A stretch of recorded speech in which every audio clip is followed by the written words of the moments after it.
to play the tune through at a slow tempo, and at various points I'll stop and explain to you what I'm doing or what I've just done.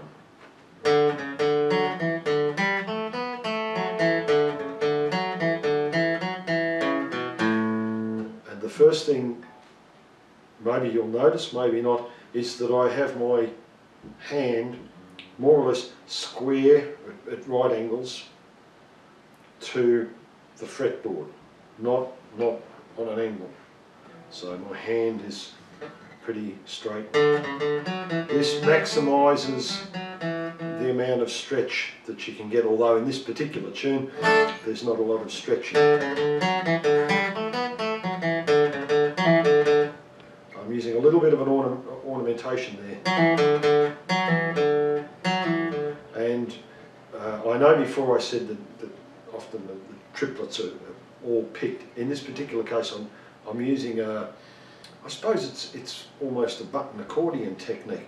I'm playing an E note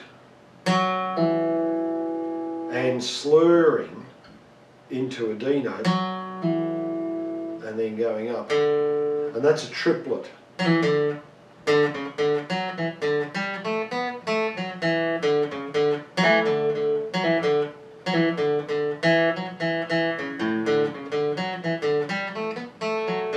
Now I also make use of chords. And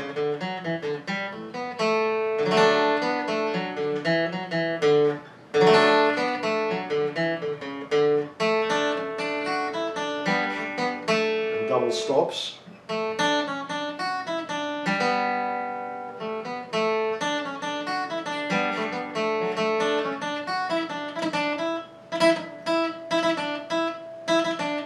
Down, up, down for the triplet, and down, and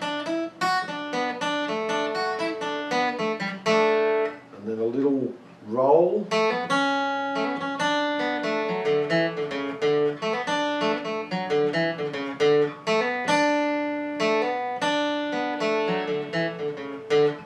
for those of you that are sort of classically trained, I suppose, the roll there I'm using what would be semiquavers for that hammer on. So 2 semiquavers.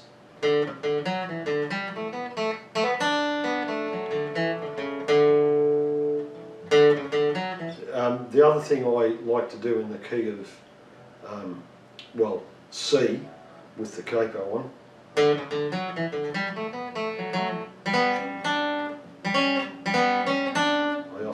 use that.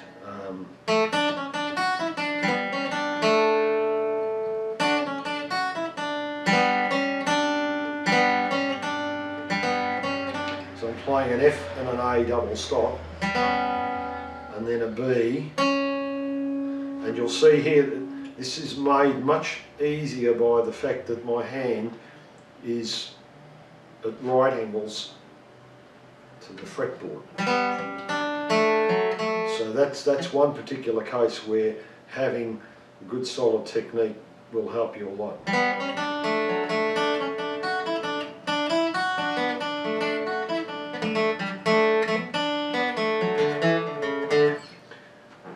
One of the other things that is in Irish music is that the variations that you put into a tune are very, very subtle, and I suppose that's one of the main differences between traditional Irish music and, say, bluegrass guitar.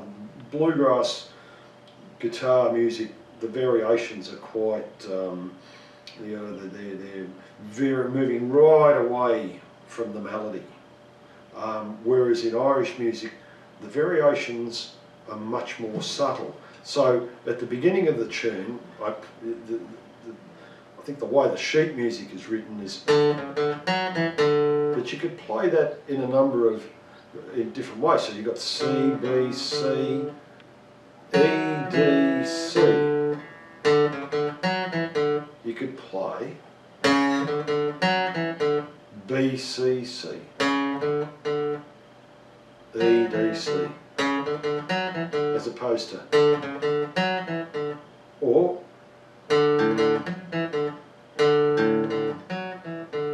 So the original was, and you've got or.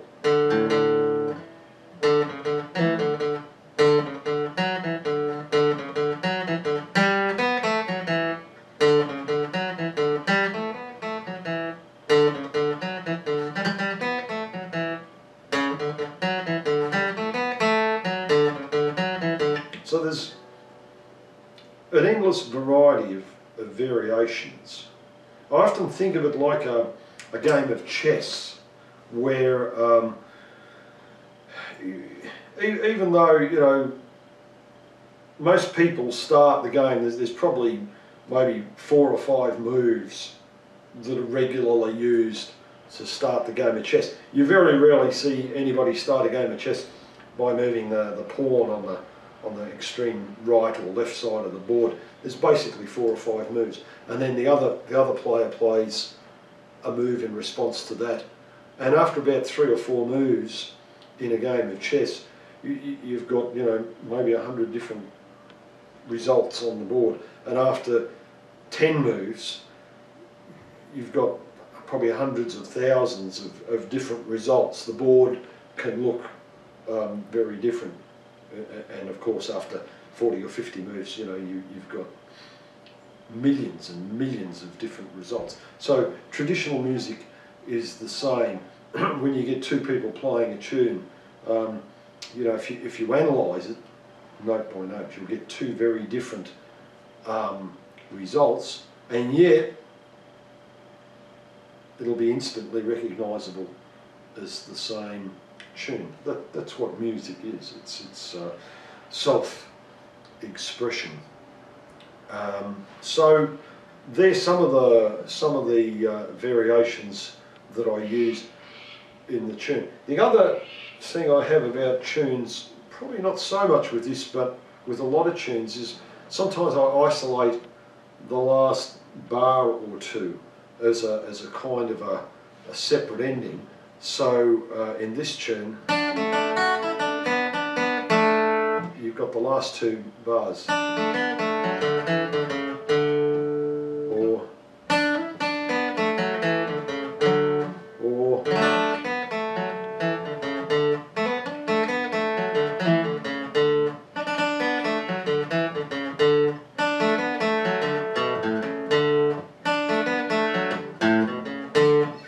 again, you've got a myriad of ways of ending the tune.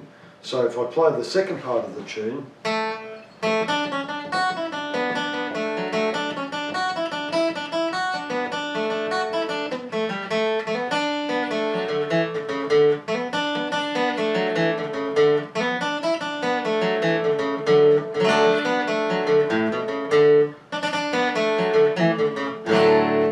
and so on. You could sit in your room all afternoon and write, you know, a whole page of different ways to end the tune. The things that I use in jigs, I suppose you could call them little pieces of ornamentation. There's this piece of ornamentation in Irish music, which is used in jigs and hornpipes, and also in reels, is a triplet. And in Irish music, on instruments that are played with a plectrum, all of the triplets are picked.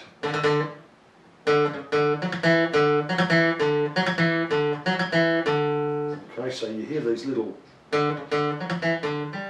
Maybe if I really overdo it, I'll use a lot of ornamentation here, which you wouldn't use this much ornamentation in a tune, but for demonstration purposes, I'll show you all these triplets.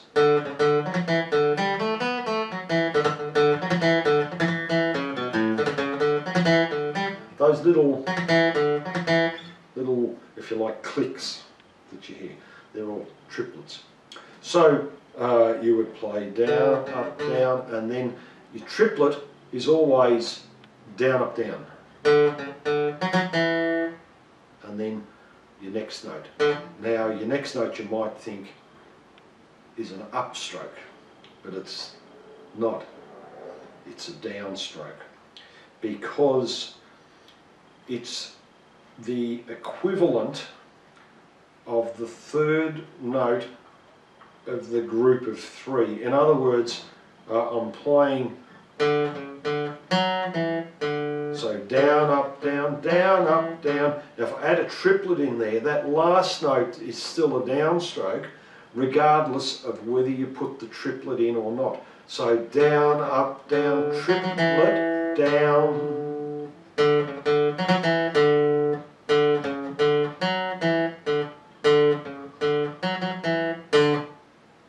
Important to do that so as that you keep a constant rhythm. If you change your picking, you change the rhythm, you change the way the tune sounds, not always for the better. So